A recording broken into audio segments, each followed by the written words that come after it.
Nothing like an uber clingy 50-year-old woman to get you moving in the morning. And no, I'm not talking about myself. Holy crap, got more information from me than anybody on trail. I had to be really rude to shut her down. Then she told me I had a strong personality. Just trying to get her to stop asking me invasive questions. I'm surprised she didn't ask me about my last pap smear. And yep, I have a strong personality, and I'm not from Virginia. And I'm proud of both of those.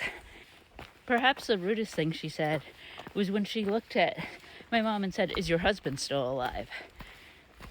That's quite a way to lead off meeting somebody. She'd also told me that she was really glad I had the guts to talk back to my husband.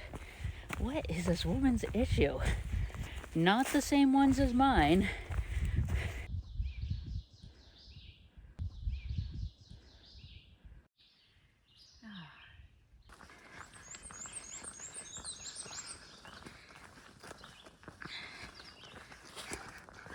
I found a live snail, but you need to go somewhere. How about over here?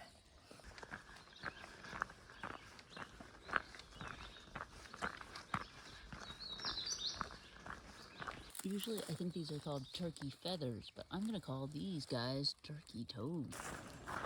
Where is it?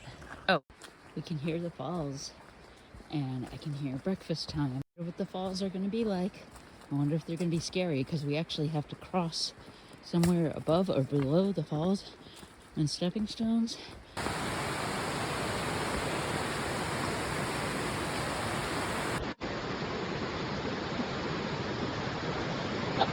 Well, this is exciting. And I guess we're gonna cross right there.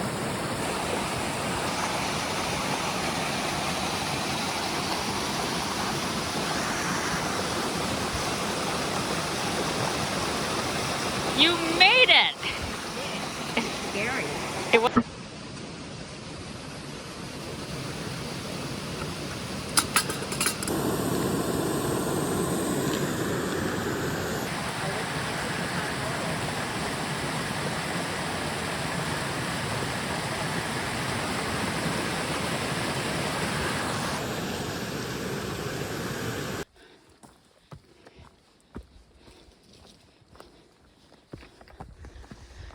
We're headed to see the ponies. I can't wait. You know when in olden days you would tie people to a stick and let the tide come in and kill them? I saw that in Outlander. That's how I feel about our 10 miles a day. We're right above it right now, and the water line is here and it's coming up. But if we can get beyond that, maybe the water level will come down to here, and then I'll feel a little more comfortable. Silly thing is, nothing bad would happen to us if we dropped below it, and we'd probably even make our goals, because I built in a lot of buffer. But we've dealt with, not the biggest obstacles, but plenty of obstacles. Really feel that self-pressure of the minimum 10 miles a day. And mind you, that doesn't mean actually 10 miles a day. It means more, because you have to make up for 0 days resupplies and anything else you choose to do off trail. Speaking of challenges, one of the big reasons people don't complete the trail, I think, is because they encounter a challenge and can't figure out how to get through it. At some point during all my section hikes, I realized the real thing that determines whether you complete it or not is resilience. The conventional wisdom on stats are 10% of people drop out in the first week or less. Another 25% maybe by the Georgia state line, which is like 70 miles. And something happens in there, by the time they get to I don't know, Shenandoah, maybe Harper's Ferry, they're down to 50% have dropped out, or maybe even more. Apparently, a lot of people drop out around 700 miles, probably because they encounter some kind of challenge, often just a mental challenge of doing the same thing day after day and keeping the goal in mind and doing something long range. Sometimes physical challenges, but like I said, the key to hiking the Appalachian Trail, although I'm not really a thru hiker yet, is rolling with the challenges, being resilient, adjusting. We met this cool woman, Bougie, at the waterfall, And she retired January 7th, and she had this whole plan. She was going to the gym, and then she was going to do yoga, and she was doing all this winter hiking to prepare. At some point in there, I think in one of her winter hikes in New Hampshire, actually, she just stuck her foot in a hole, totally broke her hand, which kind of puts a damper on things. So she readjusted. She still did her plan, skipped the yoga because that uses a lot of hands, and made a big advanced booking and arranged that she was going to slack pack for the first month, which totally makes sense because she could hike, but she couldn't do a lot with things with her hands, like set up the tent, pack, all that stuff. And she wanted to do the trail, and she figured out a way to do it. And here she is, hand is healed. She's on the trail. She's 500 miles in, and I just think that's awesome.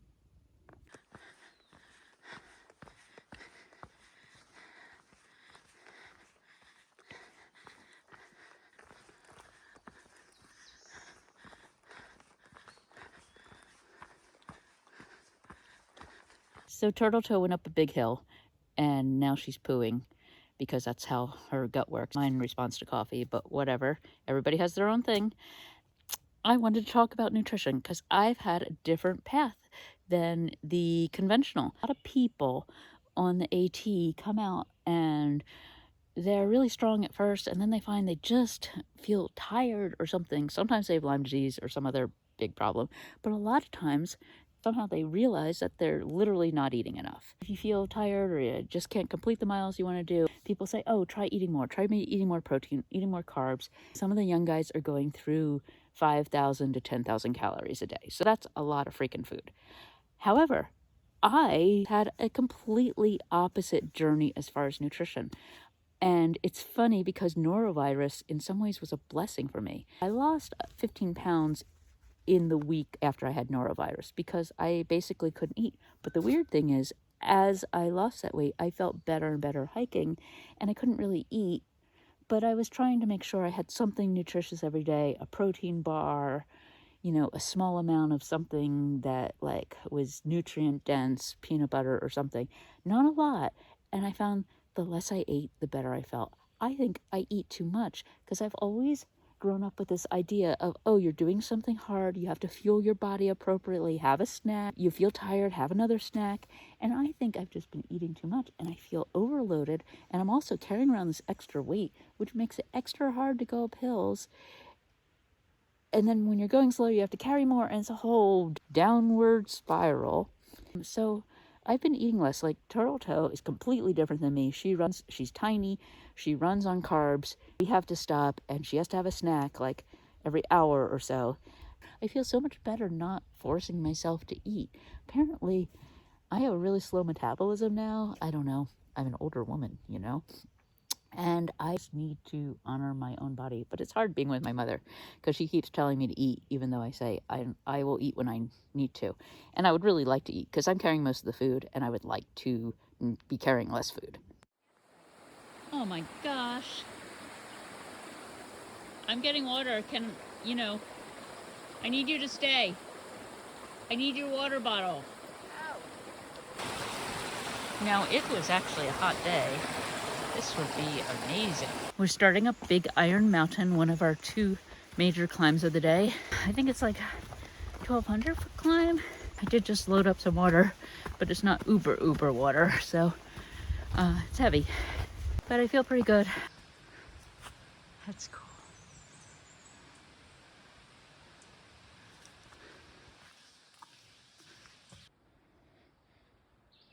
I just learned this, or relearned it, in the Mount Rogers Visitor Center. Mountain Fallacia, perhaps? Like I worry about the water crossings, but Maybe you should worry about other things. mm-hmm. So I was thinking, when we do the Presidential Traverse, just start right after that. Yeah, that's a possibility. So here's a pretty little yellow flower that you might not notice. Yeah, oh yeah. I got close to the flower. You're gonna have a big bruise.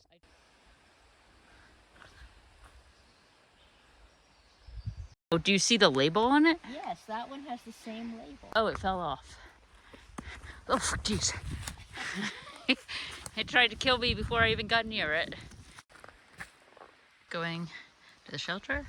We're not getting water. We are continuing up Iron Mountain. We have about a mile to go. It's a pretty reasonable climb. It's true. This area is filled with killer trees. They're not kidding. I wonder if the name Hurricane Mountain Shelter came before or after a hurricane. Or perhaps just continual. This is cool. You can see like the whole root slash nerve system. I mean, I guess it's circulatory. Mighty grandmother tree. I thought of stopping here. Really nice place to sit. But I really just want to go to the top of this hill. This is another really nice place to sit. But still, onward over that little rise. We might have missed trail magic, but I'm having a White Claw, which normally I don't drink, but there are situations that demand it, like emptying Devin's fridge or being given a White Claw at the top of the mountain by somebody who carried it up but doesn't want to drink it. Thanks, Moon Pie. He's in the background, petting a dog. There we go. Whoa, whoa, whoa, whoa, whoa. Just walking along, and there's this crazy neon giant friggin' mushroom. This looks like a new and absolutely beautiful bridge. Even if I am missing trail magic, this is amazing.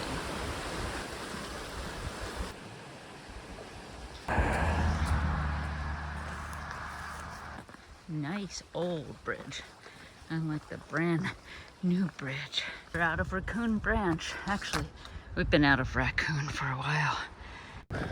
Weird trail sign, Old Orchard. So I don't know if this sign is for the horseback riders or the horses telling them this is not a trail for them. I was struggling a little too much going up this hill, so I asked Turtle Toe if we could redistribute. I gave her the pot, which includes the fuel.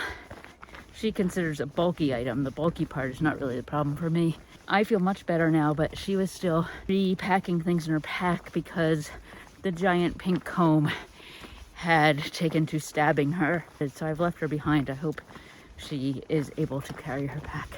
I'm sure she is.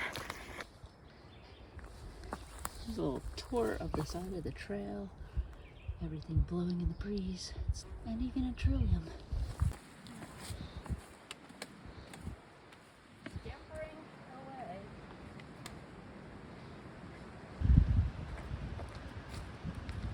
Just talking about morality and if and when we turn this into a through hike, will we blue blaze? Turtle Toe's answer is no. That wouldn't make any sense.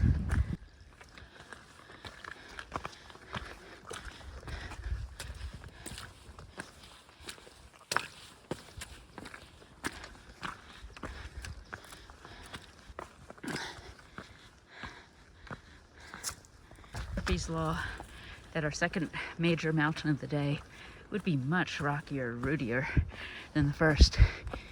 It reminds me of New England here, actually. The trail's rocky, but they're kind of well behaved. The ferns, the big glacial erratics, just the forest in general. And hobblebush to complete the New England feel. I'm just not tall enough to do it with me. I have a method.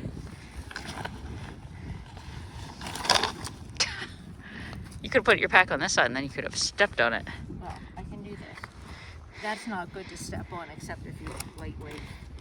Well, good to know. And you're not really using it for anything. Okay.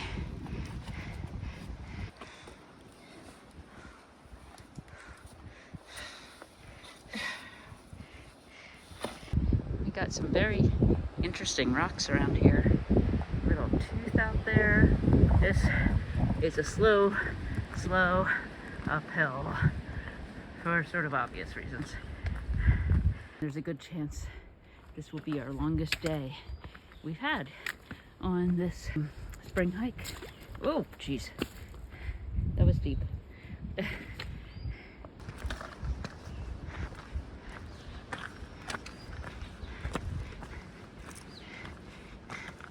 False hellebore.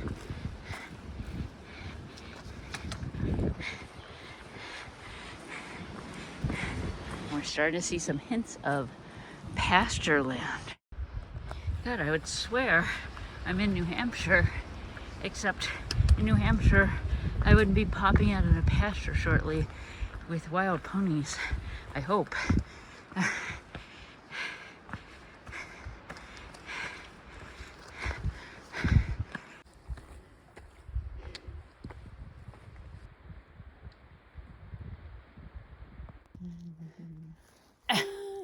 Scales, 1.5.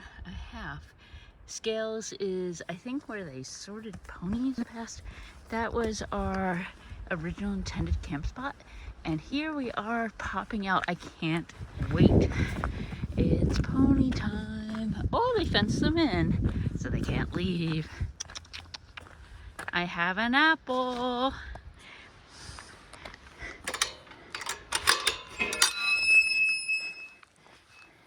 See? I said these signs must be for the ponies. There's a sign, no horses, to let you know you can't go beyond the gate.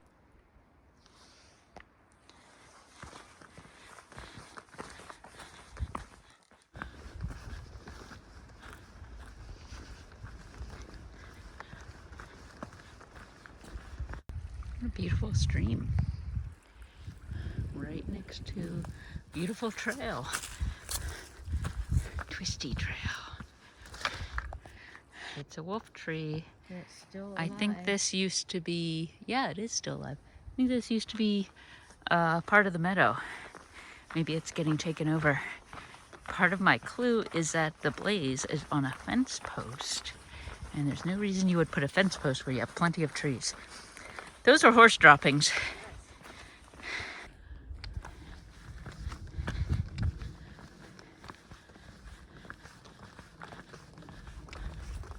Where do we go?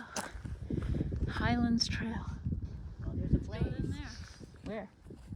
Oh yeah, let's go in there. I guess this is where you stay to keep yourself corralled, so the horses don't come. Ouch. I'm going to read the sign.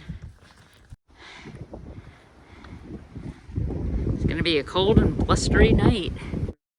There's the scales where we were thinking of camping. There's probably where we came from in the distance. And here's the distance to the west. And I don't see any ponies. We got a whole bunch of twisty-goody wind signs. Yeah, look at those trees. You know that campsite's gonna be all the time. And look at Turtletail walking into the mountains. I see horse prints and fresher poop. Hoping for ponies. Places for them to hide around here. This is a beautiful campsite.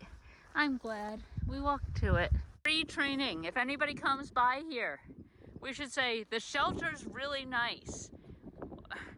And there's an amazing campground down that way that's probably a lot less windy. Yeah. Which is all true. Let's go for a walk on the Appalachian Trail.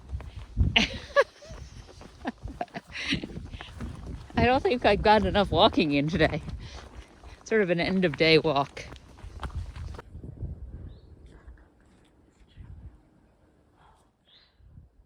Oh, do you want to sit here? It's so nice.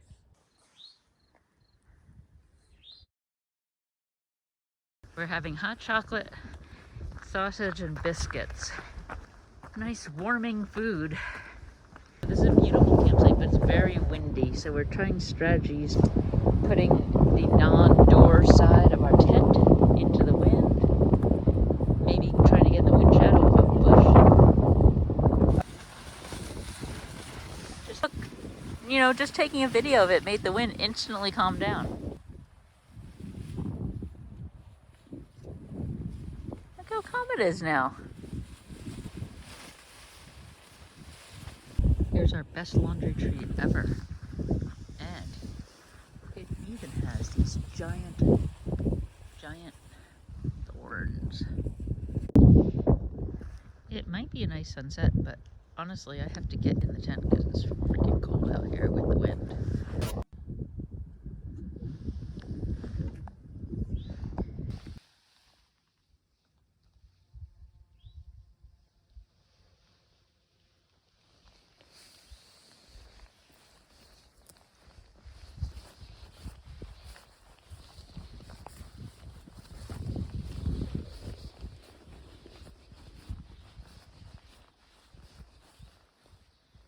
sitting here trying to enjoy the sunset, but it's a little cold.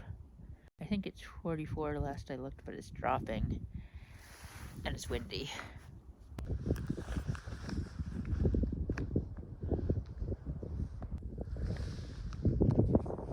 There we have some more romantic bareback photos.